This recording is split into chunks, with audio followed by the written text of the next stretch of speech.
satu sesi latihan, dan kita kasih tahu terutama faktor pentingnya water break ya. Faktor pentingnya water break. Kita melihat beberapa kejadian yang terjadi, ada beberapa teman yang tumbang dalam saat menjalankan olahraga.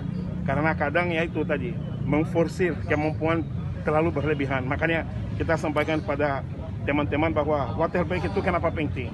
Karena itu adalah saat mereka hidratasi tubuhnya, kembalikan energi, dan melakukan kelanjutan dari latihan itu dengan lebih kuat lagi.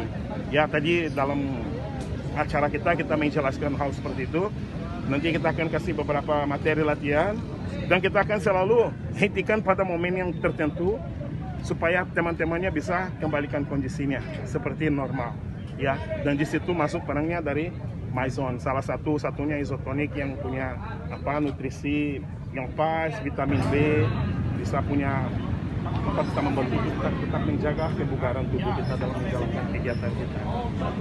Pas di dalam konteks gimana